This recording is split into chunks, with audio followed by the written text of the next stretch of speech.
Imposter syndrome. Now then, a big one. You're a coach. You're supposed to have it all together, right? The reality is we never do. There's a lifetime of work in trying to figure this thing out. So give yourself a break. And through this video, hopefully I'm going to teach you how to do that. When we talk about imposter syndrome, the syndrome word leads us to believe that something's wrong with us. It isn't. It's just part of the process. The reality is that you're always going to feel like you're not ready. You don't have the knowledge that's required. You're not worthy.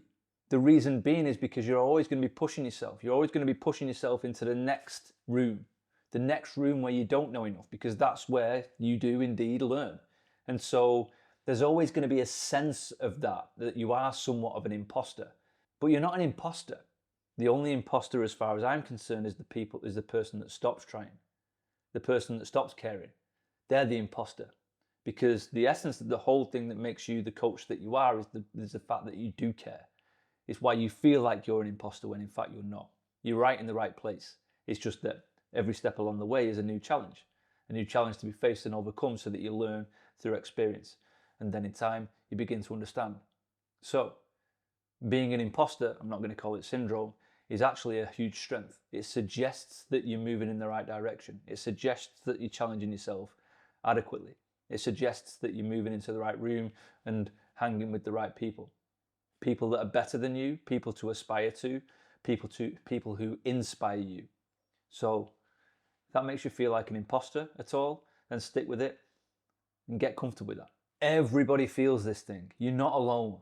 You're not the only person in the coaching world who feels like they don't belong, who feels like they're not worthy, who feels like they don't know enough. We're all like that. Masters of the craft are like that. Why? Because they're still looking onto their next challenge. And guess what? Their next challenge is the thing that they don't know too much about right now. And so as they move in that direction, of course they feel like an imposter. Useful, I would suggest, in creating markers of our pathway forward. Where does this thing show up? Maybe right at the start. Of course we do CPT. The biggest fear that I can sense in the room is in getting started, is in all those coaches leaving those calls in that safe space where we're on Zoom and we're having the conversations around all things coaching, and going out into the big wide world, on standing on a gym floor, in contending for clients amongst other coaches who've been at this thing for years. Who are they to do that? How can they? Do they have what it takes? All unknowns, of course, and so scary, but necessary, a necessary step. So it shows up right at the very start. Of course it does. It's that step into the next room. It's probably the main time in the coaching practice when you physically step into the next room. You step onto the coaching floor to start this thing. And so we can understand that, of course. From then on, it might be taking on a new client. It might be a new client who has goals and aspirations that you feel are beyond you at the moment. Remembering then that the coaching practice isn't knowing the ins and outs of everything in health and fitness. It's being able to relate with the client in order to guide them through their exploration of it, in which case you can most definitely learn along the way. And so yes, you feel like an imposter to start with, but the fact that you care, the fact that you're willing to go and continue to learn and put yourself out there to be vulnerable, etc., tells me that you're not an imposter at all. You're just new to this thing that you're just about to step into. So starting with a new client can definitely be the position where you feel this thing. It can be the moment when you sit down with them. Perhaps it's on a sales call, maybe it's in a consultation once they're on board. It can be, can I do this? Who am I to do this? Just to give you an insight into my mind, which is just the same as yours. I feel the same. I sit down and do this and I think, who the fuck am I to tell you about this stuff? Really, like genuinely. This is just stuff that I've learned that's built off the shoulders of giants, and it's the same with you. You then and me, all we do is we interpret it and then we communicate it in our own style, which is what I'm doing. You're not an imposter then. I'm doing this because I care. You're doing that because you care. We're not imposters. We're in the right place. We're just new to it and we're just learning as we go, like we all are. It can be in getting asked to do something that you've never done before. Maybe it's presenting, right? Maybe it's creating a YouTube video where I feel particularly uncomfortable with two cameras and a big light pointing at me. I feel like an imposter here right now, despite the fact that I'm sat in my own dining room.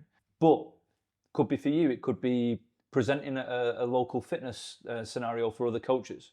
It could be getting your clients to sit down and do a town hall meeting on a weekend where you deliver some education around nutrition, etc., etc. It's stepping out of your comfort zone to explore those things. Explore those things in order to contribute, in order to create or try and create some impact.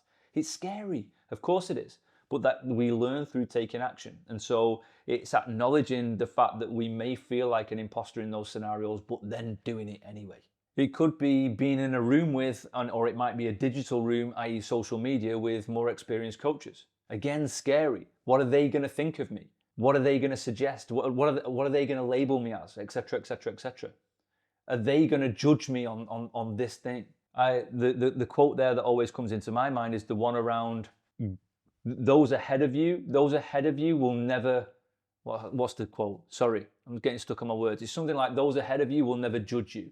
It's only those who are behind you that will ever judge you. Something along those lines. What it suggests is that those who are ahead of you have been through your process. They understand. They're clapping you. They're going, great job. Keep going with it. Keep going with it. Because they know where you've been through. They've been through it themselves. It's those that are behind you that might suggest that they're ahead of you that are the ones that are going to judge. Don't worry about them. Those are the ones that will label you an imposter. Those are the people that will suggest you're not worthy, suggest that they're better, etc., etc., etc. Think about where they are in the grand scheme of things. They don't matter. They're not in your world. They're not in your scenario. Don't think about that. Don't worry about that as you walk into those rooms. Be yourself. Again, as we walk into those rooms with more experienced coaches, with more experienced people, with experts in different fields, it's an opportunity for us to learn. Scary, yes, of course, our ego takes a hit. I don't know the most in this room. That's the room you want to be in. Trust me, that's the room you want to be in. You want to be in a room that challenges the shit out of you, because otherwise we lose meaning and a sense of purpose in the whole thing. It's easy, it's good for our ego, yes. Is it meaningful? Is it fulfilling? Can you sleep well at night when your head hits the pillow? No. So stick in that room with challenge. That's the one that you want to be in. Get comfortable with that uncomfortable scenario. We want to flip the story that you're telling yourself here around imposter syndrome. Really, it's a marker for you that you do care, that you are present, that you do notice, that you don't know what you don't know. It's an insight into your level of self-awareness. It's a good thing. It's a good thing. There's a process for all the things that we learn, similar to when we're teaching our clients. There's beginner protocols, even more advanced athletes, clients, whatever. When they learn something new, they have to start back at the beginning again. It's the same for us every time we pick up something new. It's going to be the same feeling. If we can flip that around to a feeling of excitement, of a feeling of opportunity, because we care enough to step into that realm, to step into challenge, to accept our call to action, to be a little bit more philosophical around it, then that's the cool place to be. Uncomfortable, as I keep saying, yes.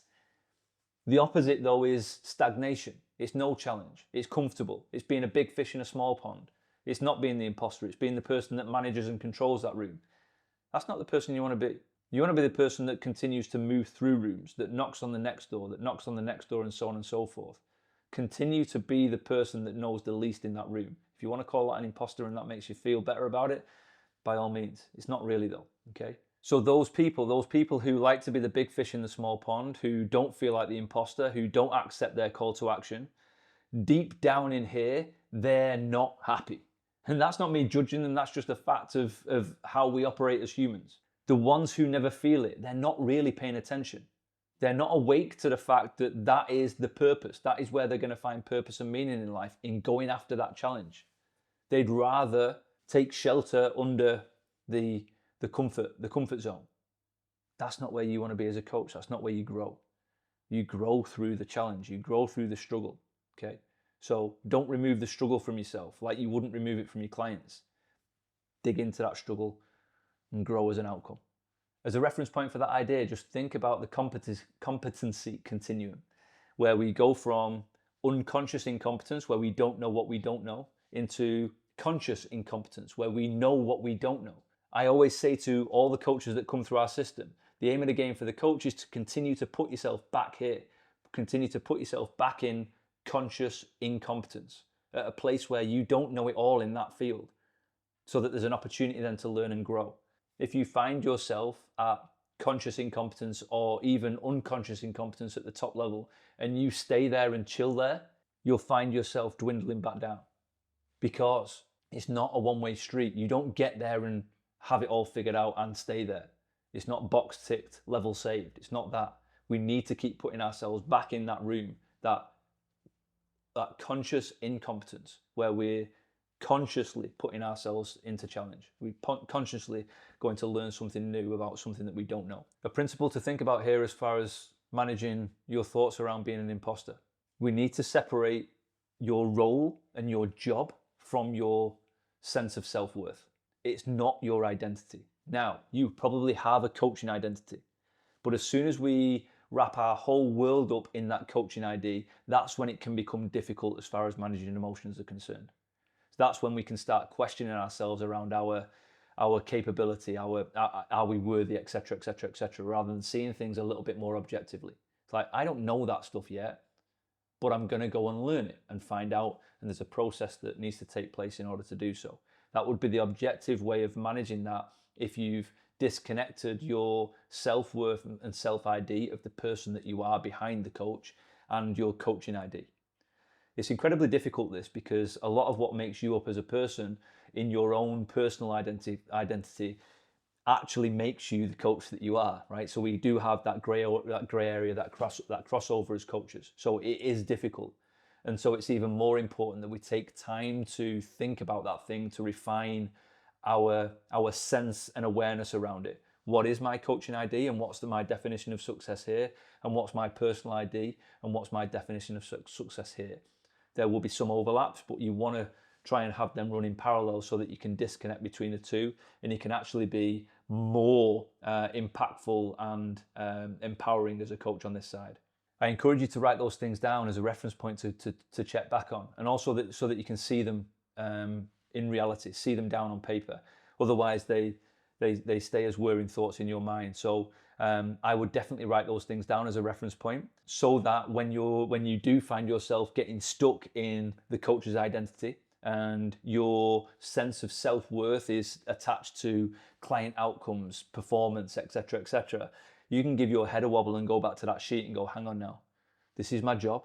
I'm doing as well as I can, but it's separate to who I am as a person, okay? So it's not letting yourself off the hook, it's more disconnecting you from it so that you can step back from it, be more objective without the emotion that carries with it. So as a practice there, I would encourage you to write those two things down, those parallel sort of IDs, and get clear on them in your own mind as a reference point to return back to. Comparison is huge around this thing. When we're comparing to others and we're using that from a negative point of view, as in I'm not good enough, they're much better than me, they're much more worthy, etc., etc., it can be particularly debilitating as a coach, where we start to question the whole thing. Same in all walks of life, as an athlete, as whatever you want to be. When we're comparing from a negative point of view, it's not a healthy place to be. Rather, what we can do is use comparison as an awareness piece, right? And I think we should do. We should be able to look around us and go, okay, that's where they're at. But then put yourself in their shoes and think about, well, what got them there? Not necessarily pulling them apart, but think about the challenges that they face whilst they're there, right? There are pros and cons of everything. And rather than just look onto everybody else as everybody else has got it figured out and I haven't, it's more trying to think objectively around all of the things that make those people up. And as well, if we can disconnect from that negative comparison where we're looking onto everybody else as people who are doing better than us and where we should be, and rather seeing them as inspiration, as perhaps some idea or insight as to how I might get to that place, and indeed then some sort of goal around that, then again, that's particularly empowering from our point of view as coaches. So that's where looking onto senior coaches, having conversations with them, being in the room with them, listening to them talk, soak up all that stuff, yeah, because that is then opportunity then for you to learn and grow from them, and they've probably come through the similar sort of pathway and channel that you have. So rather see comparison in that way as a positive. It's like, okay, yeah, I can get a sense check as to where I am on my journey, right? Not rather than looking onto somebody else and saying they're at the destination that I should be at. Doesn't matter. We're all on our own journeys, and we have different things that matter to us along the way. In which case, that means that those things are going to impact the speed at which we travel. right? Because some of us will have to spend a little bit more time here in managing this thing, this obstacle before we move on from it, and so on and so forth.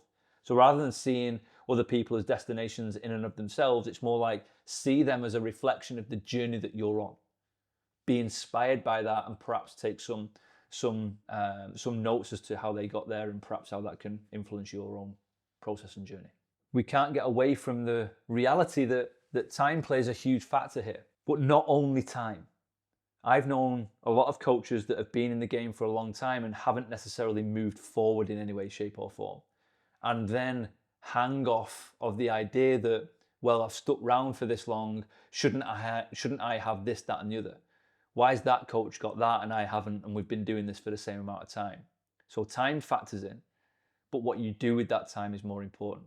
Confidence then, and feeling less like an imposter and getting your head around this whole thing, follows repetition of good practice, okay? Not praise. So it's practice over praise. Robert Greene has some great writing and work around the apprenticeship. I encourage you to read that stuff in his book Mastery, where he talks about the focus of the apprenticeship phase being about doing the work, not in outward praise, not in trying to make a name for yourself, not even in earning money, in doing the work, in practicing, in putting the reps in place, getting the hours in, okay? Where you learn through your experience and you continue to do so. Hopefully, if possible, under the wing of a more experienced coach, so they can guide you and nudge you in the right direction. Either way, you still need to do the work. We say that takes the apprenticeship foundation of a coaching practice takes between 3,000 to 5,000 hours of coaching. So you can reverse engineer that back as to how many hours you're coaching each week and sort of get an idea as to how long that will take. That's the reality. You're not going to get any praise for that. That's just the work you need to move forward in this thing, to learn what you need to learn. We can't short circuit that, we can't fast track it. And so then, only doing the work in that time is going to pay dividends. That's where the confidence is going to come from, not through the praise that some coaches might be looking for along the way. Like, you're doing a good job, or likes on Instagram, etc., etc. It means nothing, because you know deep down that behind that praise is emptiness. It doesn't really mean anything. And so as you move forward in this thing, you still feel like a bit of a crank, a bit of an imposter, because you know that you don't really care. You're just doing this thing for praise. Rather, do the work, focus on your craft, serve the clients, do that really well. Do that because it's your job. Do that because it's your coaching identity. Do that because it's the definition of success of your coaching identity. Not for the praise of everybody else. Not for the kudos, not for the status, just because it's the right thing to do to be good at your craft. That then is where we start to feel over time less like an imposter, not because it goes away, but just because we understand what this thing means. It's like, I want to feel like an imposter. I want to feel like I don't know, because that's where I'm learning and growing. So, but only through the reps do we gain the confidence and the clarity to be able to see it in that way. For your own practice there's some practical things that you can do to help. Reflecting on your day-to-day of coaching. I encourage you to do this, not from an airy-fairy journaling point of view, but do write it in a journal or a notebook or somewhere. Maybe it's in notes on your phone, whatever you want to do. But have a reflection process at the end of each day. What went well today? What could I have done better? The danger of not doing that is that time goes by and you've got no feedback loop as to your performance. So you're not, at no point are you thinking about your practice? Are you thinking about what can be better? I always find it astonishing when we're in a room with coaches on a call and I just open the general question around what's your current challenge. And coaches come unstuck. They don't know. They don't have an answer to that. They don't know how to articulate it. And I think in most cases it's because they're so busy with heads down, doing the thing, trying to do all the things, trying to get the praise, trying to build a business, that they forget that they're not even thinking about their practice. They're not present in it. They're just doing the do. You're only going to grow and get better and build confidence, like I said with the time thing, if you have the ability to reflect. So I encourage you to do that. Daily would be ideal, if not daily, regularly, so that you can get an idea as to what's going well, what's not going so well. Over time, then you can reflect back on all of that data. You can look at it and go, okay, that's got better over time. Look at what I was struggling with a year ago versus what I'm struggling with today, and therefore look at the progress that I've made as a coach. Win. And then in actual fact, this feeling of discomfort that I'm experiencing at the moment isn't because I don't know anything. I have in fact learned all this in the last year because I can see it through my reflections, but it's just because I keep putting myself in that next challenge, a difference. Again, you can only do that through having a reference point. Same as the way that we gather all our clients' data through exercises and nutrition, etc., etc. The reason we collect that data isn't necessarily to share with them or the world, but it's just to give us an insight that the path that we're taking them on is the right one and we're heading in the right direction. Do the same for your coaching practice. So keep reflecting. Some quick fire tools for you just to bring up for yourself when you're in the moment. Perhaps you're being emotional about a certain thing, you're worried, you're concerned, etc., etc. A big one. What would you say to your client in the same scenario? It's huge, that one. You would have some solid advice. You would probably have a nice pearl of wisdom that you would give your client if they were saying the same thing to you. Say it to yourself. Say it to yourself. Coach yourself in that scenario. In that imposter moment, reflect. So back to the book or the thing that you're noting down. When you're feeling that thing of I'm not good enough, think, okay, but what am I bringing right now? What am I good at? What are my strengths? Lean into them. Lean into them, okay? Most coaches hone their overall strengths over and over and over again. They don't always go after brand new things. They don't always. And that's where the coaching practice generally sits on a foundation of a few big rocks, and they tend to be the strengths of the coach that's delivering them. All the rest of it then are principles and practices that sort of sit on top of it. But back to your point, what am I bringing? What am I good at? What are my strengths? What keeps showing up? And can I really harness that thing and develop it even further? Develop those strengths. Reframe nerves as readiness. Like, okay, I do feel nervous about this. I do feel unsure. That's a good sign that you're in the right spot, that you have challenge, that this actually matters to me. So that's a cool thing. It shouldn't be debilitating. It should be, okay, I see you, nerves. That suggests to me that I'm in the right spot. If you don't have nerves, I'd suggest that the challenge here isn't enough. Find a bigger challenge. Find a bigger task. The nerves are a good representation for you. They're a great feedback loop that you're in the right spot. So reframe that thing. Don't let those nerves get on top of you and carry you away. Rather refocus them as feedback for you that you're in exactly the right spot. Off the back of that then, don't chase feeling ready. You never will. If you ever feel ready, again, back to the point, you're in the wrong room. You're in the wrong situation. You're being a big fish in a small pond. You're leaning into your ego. Snap out of it. Accept your call to action. There will be a challenge that's lurking somewhere that you're turning your back on. Go and grasp that thing and get after it. If you ever feel ready, if you ever reach an equal sign where you think you've got it all figured out, move forward quickly. A nice way to do all of those things then is with other coaches. So not to self-indulge around your thoughts and feelings and continue to spin your wheels around all that stuff and just get some validation around all that, but more so just to vocalize it and verbalize it with other people that are probably suffering the same thing. Yeah, make it more normal. Normalize that thing for yourself. It's like, okay, and this is where the confidence and the, I guess, the feeling of comfort from that comes from. So again, back to the sort of, if we look at it through the eyes of an athlete, when we look at people doing fantastic things, those things aren't easy.